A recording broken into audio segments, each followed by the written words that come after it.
La commission sécurité vous propose une vidéo sur l'installation à bord des DR400 qui sont les principaux avions de notre flotte.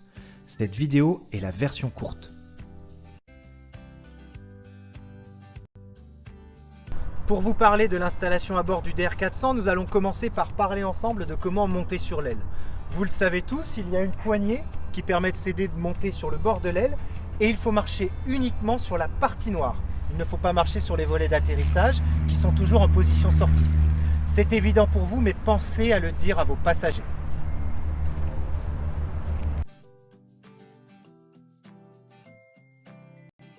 Pour s'installer à bord du DR400, il y a deux choses à éviter. Maintenant que nous sommes arrivés sur l'aile à côté du cockpit, il faut éviter premièrement de s'appuyer sur la glissière de la verrière, au risque de la détériorer et de ne plus réussir à fermer la verrière.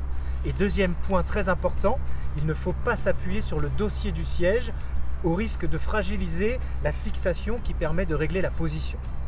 Je vais tenter de vous montrer comment s'installer à bord du DR400. Je dois donc éviter de mettre mon pied sur la glissière.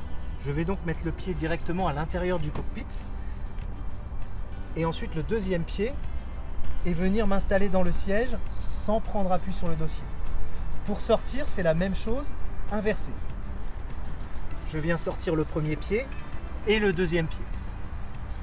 Je vais faire une démonstration de ce qu'il ne faudrait pas faire, c'est-à-dire venir prendre appui sur le dossier du siège, car il y a énormément d'efforts avec le poids et cela fragilise le siège qui, la fixation ne tiendra plus, pourra venir en arrière par exemple pendant le décollage. Ce n'est pas une phase de vol où nous souhaitons que le siège aille en arrière.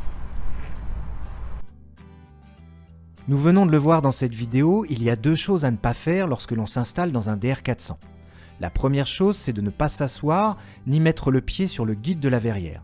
Bien évidemment, cela torderait le guide.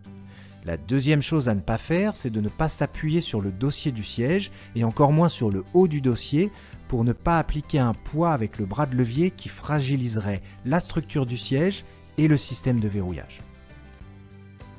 Enfin, un conseil pour vous installer, c'est qu'une fois que vous êtes assis dans l'avion et que vous avez trouvé la position de réglage pour partir en vol, assurez-vous que le siège est correctement verrouillé et qu'il ne bouge pas. Cette vidéo est finie car c'est la version courte. Je vous invite à visionner la version longue avec le lien qui est disponible à la fin de cette vidéo.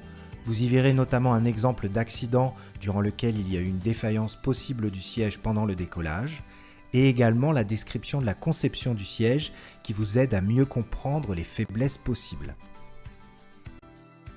La commission sécurité reste ouverte à tous vos retours d'expérience. Si vous vivez un événement vol, si vous trouvez qu'une procédure n'est pas adaptée, écrivez-nous un mail sur notre adresse sgs.acaigle@gmail.com.